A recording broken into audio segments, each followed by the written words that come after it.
Israel के Gaza plan पर बड़ी खबर सामने आ रही है। गाजा में ही रहेंगे सभी इजरायली सैनिक, अस्थायी पोस्ट पर मौजूद रहेंगे आईडीएफ के जवान, ये तय किया गया है। यानी सीज फायर का ऐलान तो हो गया है, सीज फायर शुरू हो गया है, 4 दिनों का ये सीज फायर रहेगा। लेकिन इस दौरान भी आईडीएफ के सभी जवान गाजा के अंदर ही मौजूद रहेंगे, उन टेम्परेरी पोस्ट पर जो कि बनाई गई हैं गाजा के अंदर ही।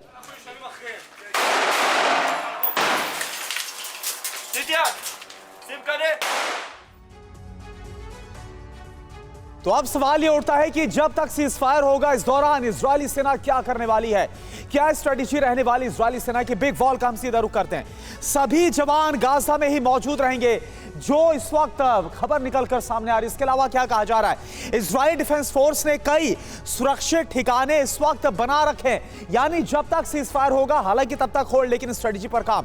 गाजा में फैले जवान एकजुट होंगे, रीग्रुप किया जाएगा और स्ट्रेंथन किया जाएगा। जी हां, ऑफेंसिव अटैक्स नहीं होंगे, लेकिन डिफेंसिव मोड में रहेगी इजरायली डिफेंस फोर्स। अगर आसान अल्फाजों में आप कहें तो कुल मिलाकर यह स्ट्रैटेजी है। आगे की जंग का रोड मैप बनेगा, हर हलचल पर नजर रहेगी। यानी डिफेंसिव मोड में आईडीएफ के जवानों की तैनाती जगह जगह जरूर की गई है, ताकि हमास अगर कहीं से कोई वार करता है तो उसका फौरन पलटवार किया जा सके। ड्रोन और हेलीकॉप्टर भी अलर्ट मोड पर रहेंगे। संदिग्ध हरकत देखते ही आईडीएफ एक्शन मोड में आ जाएगी। और इसके अलावा किसी भी वक्त डील को रद्द भी कर दिया जाएगा।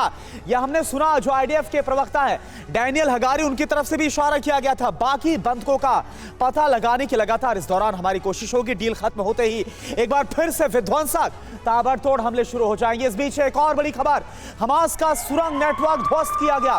बंकर फोड़ बमों का इस्तेमाल किया जा रहा है। आईडीएफ की तरफ से बड़ी संख्या में सुरंगें नष्ट की गई। बंकर नष्ट होने से हमास को बड़ा झटका लगा है।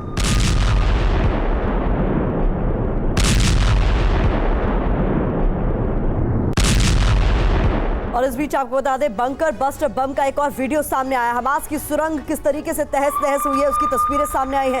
धमाकों के बीच चहलकदमी करते देखा जा सकता है एक शख्स को। हमास की कई सुरंगें बताया जा रहा है कि ध्वस्त कर दी गई। इन हमलों में सुरंग वाली इमारत भी पूरी तरीके से तबाह कर दी गई।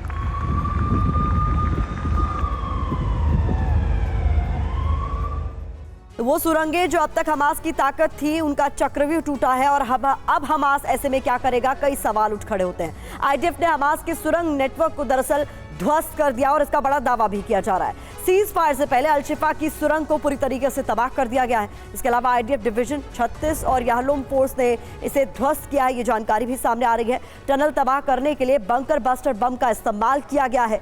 आईडीएफ का दावा है कि अल-शिफा के नीचे कई सुरंगें थी। सुरंग नष्ट होने से हमास को बड़ा झटका लगा है।